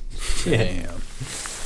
So man, so pretty much, dude, you're on like the whole resurgence of like this like skate snow video combo mix, dude, and like I don't know, man. How do you feel about all that? Like, I'm into it until it comes to like trying to like push it after the fact, if that makes sense. Like after Evoke came out, it was like, what the fuck, like what do I do now? Because no snowboard site's gonna play it. no Skate site for sure is gonna fucking play it. Like maybe some snowboard sites would play it, but not like any skate sites. And you can break people's parts off, but it's just not the same, you know. So I think Alaska is one of the only places that's really like I've never seen videos. I've never seen a video come like out how like that anywhere like else. JB Yeah. Deuce, like Jason and Jesse when they were doing those videos. Like there was no place, like even in Oregon, which has snowboarding and has skateboarding, there was never a dual video, unless it was a homie video that was like under the radar. I mean, it does seem like it almost makes a little more sense up here doing it in that fashion, just because, of course, the skateboard season is like so short. So like, I mean, really, you know, skaters can get to film like 4 months, and so like really, if you want to put out like a full skate video, you gotta plan on, you know, filming at least a 2-year project, because you only get 4 months of skates, so you're gonna need at least 2 summers to be able to get the footage. And then it's almost the same deal with snowboarding. I feel like you guys got I don't know, a little bit more time than us, probably like a good 6 months, but it's arguable, but because it's still like the beginning like we of the said year, before, like snowboarding takes so much, dude. It's like it's fucking hard, dude. Like if you can go out with a crew and you plan on like one dude getting a shot that day, like if you're walking That's a away with like a success. usable, like for sure that shot's in, and like everything else to go with it, you know, all the cuts, all the B-roll, like if you're going home with all that on the card, it's like that's a good ass fucking like day, perfect dude. example is like me and Dakota and Kris went out to go film a trick that Dakota wanted to do that had never been done. And you know, we didn't get it the first time, but we went out there and we were there for what, like 5 hours? Yeah, 4 hours, and it was cold, and we shoveled, and like, you know, I helped Dakota stand on the drop in, and Kris was filming, and it was like, you know, we were just there, and then it took 2 trips to get it, you know, like sometimes you don't get it on the first trip, you know. Did one trick in that real snow this year was 4 days in a row of going back. It was like 150. I feel like I could tries. really learn from that, like work ethic, because I kind of like, you brought it up the last time, like you've never seen me like really like spend 6 hours at a spot, you know, to like get the hardest I love trick that shit, man. I can possibly do. Fucking It's like a battle for a triumph. It's whole like a day. triumph over something, you know. And you definitely have the demeanor to do it, because I've never been to a spot where you're like, yeah, let's fucking go. Like, Dude, I've never said it, but there's a you'll- lot of times where it's like Yeah. just fucking waiting for the lights to die, dude. oh yeah, I'm not, I'm about to call the cops on fucking myself. Please dude, let the to get gas kicked run out of the here. generator. Yeah, there's been a few sessions where it's like it's fucking going nowhere for sure, which is the worst, dude. Like, yeah, like everybody's got a window where it's like, all right, we're in it, and like it can be a big window or a small window, and some people got a small window, and you just fucking, you know, it's gone, but you don't want to be like, we're done. You're just getting further and further away. Yeah, and you know, you just keep fucking filming, like knowing you're not getting shit. That's the worst. But you don't want to be like, dude, you don't got it. Yeah, I mean, You have to do you guys sometimes, ever but- watch that that video series that they do? I think Thrasher does. It's called My War. Yeah. So like the Chase Webb one, which is a newer one, where he grinds that, it's a down, flat, down, and then it elbows like this, and then is a down rail, and he 50-50s the To the double front kink board. to front board, Yeah. and he like went back 4 times, bruised his heels super bad on some other rail, went back there, and he spent what, like 6-7 hours at each time doing it just to get the one trick, which was his last trick in the video, in that DC arrival video. And you know, like I think it goes both ways in skateboarding and snowboarding. When you want to get something that's that progressive and that gnarly, like you have to do that, you know. Like you really do. Sometimes you get lucky though, for sure. Like sometimes you go there and it just everything aligns up. Just first And tee it just right out the first or whack. second try. Like sometimes people get lucky and it happens, but it's less Sometimes. often when that happens. But dude, it's like you, like that battle makes it worth it. Oh, for Like sure. going Did you home at see the like end how of the day after being stoked there he for was? fucking 10 hours, like knowing that you got it. Dude, his was down to the wire too. He said that it was like they had to turn the footage in like 2 days. Like they had to turn in the rough cut. And he went there and he's like, this is it. Like if I don't do it right here, it's not going to happen, you know? So he just was like, no matter what happens, how bad it hurts or whatever is going on. And it's like the light was dimming down and it was like just, you know, he had like an hour left and he just fucking handled it, you know? I find that really impressive, you know, to have that kind of like demeanor to just like focus on just that and do it. Yep. So yeah, man. So like, anyways, going back. So I mean, it definitely seems like it makes a little more sense. Like I was saying up here anyway, to be able to actually get a full video put out every year by combining the two. So Yep. I mean, is this something you're thinking about separating in the future? Or are you gonna try and stay on this pattern, or? There's some talk. Yeah, I got some ideas. What are you for gonna the do? next Like project. like a dual video? Like have two separate videos Yeah. drop at the same time, or separate? I don't know yet. It's top secret. Yeah. No, I mean, I don't know like what I'm gonna do for sure. It's a long ways away too. I mean, I'm talking for like. After this next project, yeah.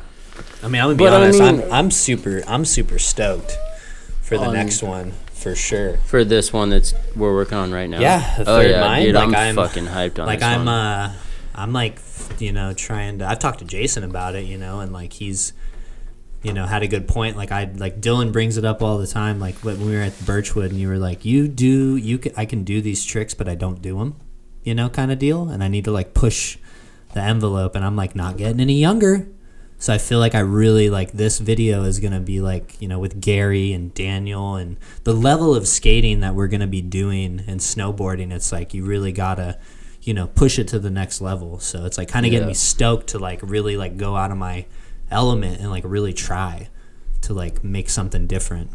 Yeah, I think this one's like, like I've been keeping or like using like only the best stuff, you know, like we were talking earlier before you got here, but like Evoke, I felt like I put like a lot of stuff in there that I knew wasn't like that good From that person. Yeah, like Yeah.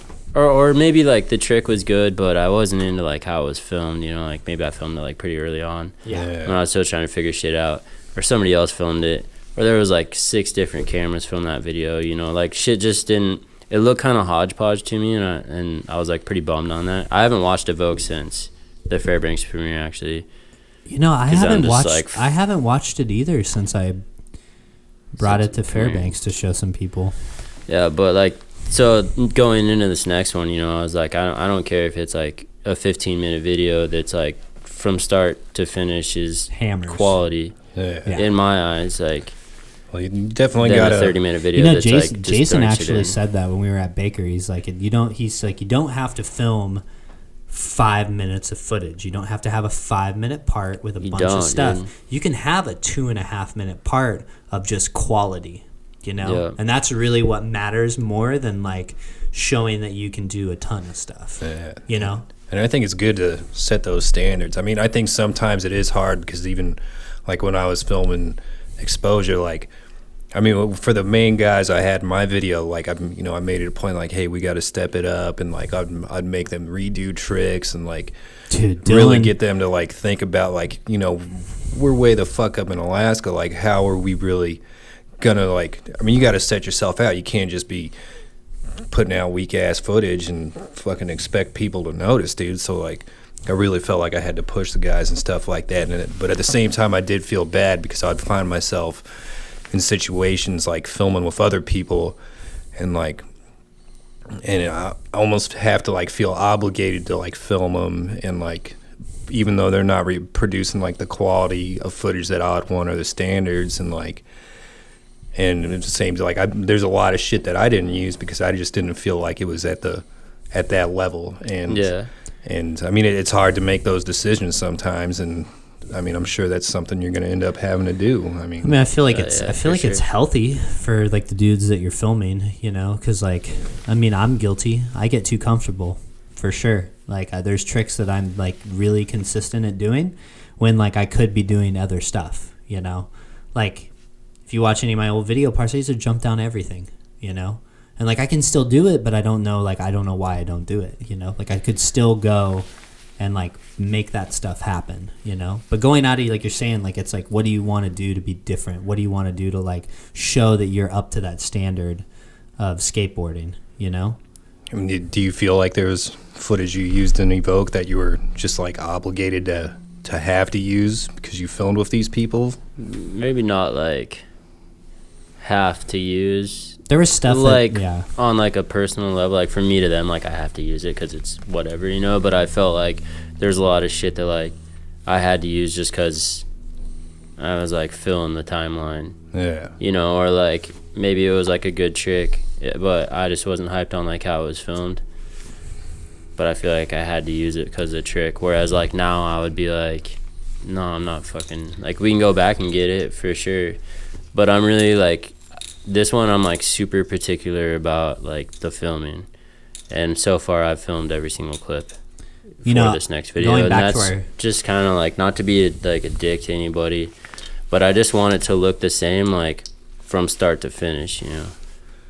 So like that's a big deal to me on this next one. yeah. And I know how you feel about that too. The same deal. Like when we were filming our video, we had multiple people trying to contribute footage, and you know, some people are shooting 720, some people are shooting 1080, and it's like, and it's just a different, like, it just looks different. I mean, you and I can go out with the same exact camera and film the same shit, but it's gonna be different, you know. Which like one way might not be right or wrong. Well, you're trying to portray a specific thing in the video for sure. And like when you, I mean, that's an industry thing though. Like if you are filming on a specific format and everyone knows what it is, and then somebody comes in and is shooting VX, you're not going to use the footage because you can't have this like specific format and quality and then throw in like, you know, a VX clip. It's just not, it doesn't blend with like the whole, you know. Well, like bottom line, dude, if you want to take it like to the next like level, you know, and maybe get like a little more recognized or just like whatever, like there has to be quality control. Like there has to be somebody there being like, no, that's not good enough. Like that's not what's going to make it fucking sick, you know. And all it takes is like one clip, like, oh, like, you know, like a quick like shit blip where it's like, what the fuck was that? Like, makes you question reality. Well, it's just like, what the fuck was Kris doing there? When it's like, maybe I didn't even film it, you know? So, like, that's why, like, I don't know why, like, because in my head I've thought about it, and, like, I don't even care after this project, but for some reason, like, this one I really want, like, to film everything. You know, what I found really impressive, and going back to the first question that we asked him about, like, his history with filming, I always assumed that you had, like, done it before, because, like, you know, Dylan's a really good filmer. Voss is a really good filmer. Like there's some dudes that like have been doing it long enough and know what it's supposed to look like, and most like skateboarders have skated long enough know what they want to see, you know, like how they want it filmed. But I found it impressive that you had like no formal training at all besides like stuff that I had, click and drag into iMovie, you know. And you went from nothing to like the first year you've really ever filmed to like making a video that was like something unique and special for like us in Alaska, you know. Hopefully, like it's definitely like it's definitely interesting for sure that you like have that, you had that ability, like you knew what you wanted and you went for it, you know. Yeah, I think that's just like having a vision and seeing it through, just like we were saying before. I mean, there just has to be that dude, you know. I feel like I'm pretty good at like visualizing something and then like making sure that's how it is, you know what I mean. And it's like I have a pretty like obsessive personality, like no matter what it is, like if I'm gonna fucking like if I'm gonna like, you seem so chill. I don't like really snowboard or something, seem like then an like A-type personality. I'm gonna put like everything I have into that. Or if I'm gonna fucking film a video, then I'm gonna learn like everything I can about filming and like for sure like try and put out the best thing I can. Well, your knowledge is definitely up there. It definitely seems like you weren't just passionate about filming, but you're actually passionate about actually learning the whole process and like figuring out, what cameras are good and like how to edit. A lot of trial and error. Yeah, and then, there's a lot to learn, dude. Even it's a fucking shitload. Yeah. Luckily, like skate and snow, there's a lot less. Like filming you kind in of figure out general how to is still fucking an do art like form, skate and snow and then run with it. But yeah, dude, there's a fucking lot to learn. And just putting together like a full length video, dude, that's like a lot of fucking pieces that need to come together, that you don't really think about at first. But that's why they're so sick. Like making a full length versus an edit. Like, Yeah. fuck, I don't even know. I don't know why anybody wouldn't want to be working on a full length. I don't think I've ever. I don't know, unless we're like at a skate park and someone's like, let's film and edit. That's like never really happens, Like I'm not. Yeah. No one really films just like edits. No. Daniel's the only person. Daniel and Jason Mackey are the only two dudes that I know, and maybe Taylor Goldaddy too, because Taylor puts out a lot of fucking Instagram edits, and his shit's really good. Taylor's good. Taylor's got footage and super the next video. good. Yeah, Taylor needs a video part for sure. He's super gonna have talented. fucking Daniel and Mackie. I don't. Let's hear it, Those Dylan. those guys are fucking programming. They're fucking backstocking clips like from 2 years ago so they can do a fucking throwback Thursday next year, dude. Like, I don't understand how these guys keep putting out. Oh, dude, it's like every day they're putting out a new fucking clip. Abusing the fucking game. Mackie's tricky. Mackie like won't, like, you're right, he stockpiles a little bit. But I think there's like a trick to like it, because remember how I said like it becomes forgotten after a while, and like sometimes you can like make an edit and throw it in there, just kind of put it in there. These guys, they got to be making memos, dude. They probably got reminders like set on their. Maybe I'll use this clip this day, and then I'll wait till Throwback Friday. A Rolodex of fucking Instagram Well, Daniel doesn't even have like a phone that works. His iPhone, he has to be on Wi-Fi to use his iPhone. Doesn't he? I don't know. I know that's how it used to be. Him and Gary were both on that program, and it was like, dude, Gary, so tough to film with somebody. It's hard to get a hold of Gary. Phone. You had to go to Gary's grandma's house and fucking knock on the door to like find him. Like it was, dude. Daniel just like show up at Russian Jack, and he's probably there. He's probably there right now. Well, he lived It's like super how close. Yeah, it used to be, but he got a phone, so it's fine. After that, but yeah, for a while it's like. For a while it was like you just had to like it was like when we were like little kids, and like you had to go home and call on the house phone at a certain time and hope that they were home. Like, you just ride your bike until you saw like everybody's bikes piled up in the fucking front lawn. You're like, that's where they were. That was it. That's where they were. Connected for the rest of the day. Yeah. Man. So dude, we're like super hyped on everything you're doing, dude, and like, I don't know, I'm ready to see this next video. Third brain, right? Third mind. Oh, third mind. Third brain. Close enough. All right, third mind. Dylan, we skipped the tight. second brain. Where'd the third brain come from? I don't know, man. I have no clue. Second. Yeah. Just the third. Just the third. So, but yeah, man, we're glad you're able to make it on the show today, and yeah, it was fun. We're excited for this video to drop, and I don't know, just keep doing what you're doing out there, man, and I don't know, we'll have to get you back on the show eventually. Yeah, I'd be just down. so you guys know, I want to just throw this out there. This is just from like being Chris's friend. Kris doesn't film these videos for any sort of gain at all. Kris does it because he loves skateboarding and snowboarding, and to me, as a videographer, that's what it's all about. Is how much you love what you do. Like you're not in it to make a bunch of money. You're not in it to do any of this. There's no like underlying like reason, you just love doing it. If I'm right, Yeah, there's no money in it. There's no money in it, like you're doing it because you're gonna lose money. You love skateboarding and you love snowboarding, and that's why like there's dudes that do it for their entire lifetime until they can't, But dude, that's like what we said earlier about homie videos and like how homie videos are gonna come back, cause like the funding's not there. Yeah, they do it because they love it. Yeah. Like the buy-ins for snowboard videos are insane right now. Like $20,000 for a rider to be in a video. How does that work out? Is that like So contractually they have to? Videos work like on a major video. Like, so say like Solomon has a rider, right, that they want to be in a certain video.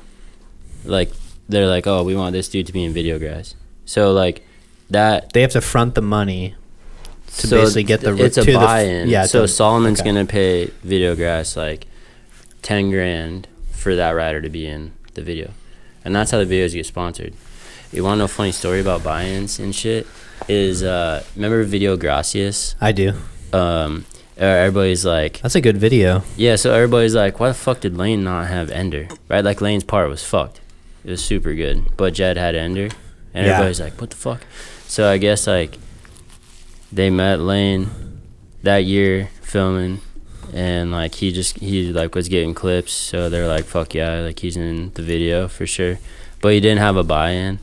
But Solomon, like, speaking of Solomon, like they gave the biggest buy-in for Jed, so Jed had Ender. Yeah. So at the premiere, Lane had Ender, and when the DVDs came out, Jed had Ender because they didn't have because the they money. paid the most money. Wow. That's fucked, right? 'Cause it it's wasn't like- based on like who deserved the Dude. ender. It was based on who paid the most money. Yeah, this is what I've heard from like. That's probably accurate. pretty I mean, I can close to understand the that. I mean, source. at a video level like that, I mean, I could understand that for sure. I but feel it's like, kind of like that's fucked, dude. Like Ender's is. a big deal, you know. yeah, I feel like it's could be that way in the industry a lot these days. Like I almost feel like even with like the Thrasher Skate of the Year, like pretty much do like fucking Tiago Lemos like had that shit like he had it in the bag.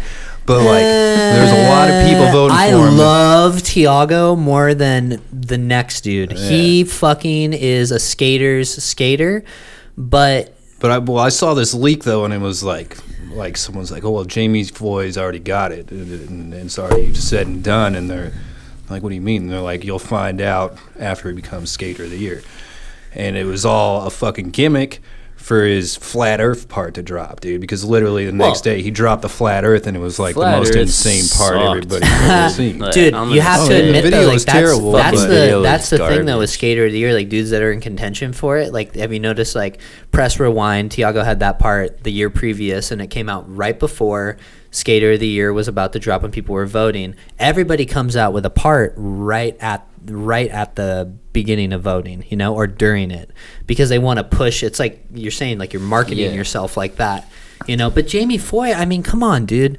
Jamie Foy does such fucking gnarly shit. He is a Dude, skater. I thought it was gonna be Riley Hawk. Riley parts? Come Hawk, on. yeah, Riley Dude, Hawk did Chef some Five and gnarly Mackay shit too. parts, they're both fucked I think up. this year was a hard year though, because you had dudes like Tiago, you had Riley, you had Jamie Foy, you had like pretty much every dude that was like doing the most amazing shit ever, you know. But Tiago and Jamie are two completely different skateboarders, you know. I don't, you know, he won SLS Trick of the Year though. That switchback tail he did at Machba on the ledge on the side that's like fucking neck high. Like, Yeah, that shit was fucked that's up. unreal. I've been there. Okay, I skated Machba, and one of my video parts, I skated looked Machba. up at it. It's not a fucking ledge that you do any trick on. People do wall rides on it, like On this bicycles. this high, you know. And he's fucking switch backside tail sliding it. Like, that was totally amazing. And like a fucking nice one. Yeah, it he wasn't locked soggy, in, pushed dude. it out. Like, yeah, he's Yeah. amazing. You know, but that's skateboarding, Dylan. It's opinionative for sure. Like, everybody's got their own opinion, and I think Tiago's like one of the greatest skateboarders that lives right now. Honestly, It was a setup, man. That shit was rigged. nah, dude. Jamie Foy fucking put out like fucking gnarly ass He had shit. a good year, dude. He had an awesome fucking year, and it's like based on that stuff, like what they did the whole year, you know. And like Jamie, Who were you going for? he was going Tiago. for Tiago Lemos. Yeah, that's right. Yeah, But Jamie Foy fucking, like, even the flat earth part, even though you don't like that video, I mean, dude, awful. the tricks that he was doing in it, Oh yeah, for sure. The skating was sick. I just thought it was unfucking shown real. in a fucking. That was a disservice to skateboard videos. You better talk to Like, Ray sorry, Ray and dude, let him know. I was fucking hyped too. Like, like I got it. It came out when we were filming that X Games project, when we were all like, "Fuck yeah!" Like waiting for it to download. Got back after a spot and put it on all hell late just to watch it, and we're like, "What the fuck is this, dude? The music sucked. The fucking Who else was in that video? Chase. Oh, Chase Jamie Webb had that Floyd. part. He's amazing. I don't even remember. Yeah, I don't know. I haven't watched it since then. Yeah. Fuck it. Fuck it. Fucking flat earthers. Crazy anyway. Did you watch it? No, I didn't video? watch it. I didn't care for it, dude. I just Good. the video editing, none of that stuff just wasn't. But it was called the Flat Earth, dude, and that was enough for me. Right, that's all I needed to hear. Funny, though, They that hit he some named- really sick spots. I think it was funny was one that thing. Chris Ray decided to call it that because, like, It was Ty Evans. 2017 Not was the Chris year Ray. of people discussing flat Earth Dude, again. flat earthers are real. I'm pretty sure fucking Will Ingram's a flat earther. He talked to me about flat Earth. He started getting into He detail can't. about this shit. Will thinks that the Earth is flat. Will, yeah, dude. Flat. We talked putting about the this man shit. on It was like, blast yeah, I right will now. put him on blast, dude. He fucking is talking about the Earth being flat. The shit is round. Have you read dude. into like the stuff that they believe in their like theory of how it works exactly? Of how No. gravity works? Dude, I was really curious about That's how a whole nother podcast. Yeah, well, yeah. Let's not get. It too was deep pretty. in On the that, next man. one, we'll go into it. It's amazing, dude. So Get amazing. Will back. We'll get Just have a Will whole back and flat we'll Earth just fucking grill episode. him. We'll grill We'll him just do a super full hard. fucking conspiracy episode with Will Ingram, dude. So, yeah. Yeah, dude. Dude, when I worked with him, that's like 50% of the shit we'd talk about at the shop was conspiracy theories. He used to watch Alex Jones. Yeah, Alex Jones is no fucking joke. That dude could be like completely calm and that fucking vein will still be like pulsating in his forehead. Yes, no joke, dude. Damn. All right. Well, I think it's about time to wrap it up here. So, again, Chris, man, thanks for coming on the show with us. So, Yeah, thanks for having me. yeah. Third Mind project that's going to be dropping here this October, I think, hopefully, if everything goes as Planning on planned. October, yeah. What's up? Third Mind. Third Yeah. Mind. So be ready for that. Huh? He said third brain. Third brain, dude. I got my shit straight. Third brain, third I think I was eye. getting mixed up with like old fucking think tank videos or something, dude. So That was left brain, right brain. yeah. So yeah. my bad there. My bad. Just The so you word. guys know, too, if you're watching, if you like our podcast, subscribe to it. Please Subscribe. like it. Like it. That's the best thing you can do for us. Yes. And thank you for watching. Yes. Because we appreciate it more than you know. Love it. So we're stoked to be doing this, and we're gonna keep doing it. So got some more great guests lined up for the future. So just keep tuning in. Again, we got Chris Marshall, Third Mind. It's dropping October. It's gonna be awesome. Be ready for that shit. Bye. Way up north to Alaska. Way up north to Alaska. North to Alaska. To go north for Russia's home. North I hate this song so much. Way up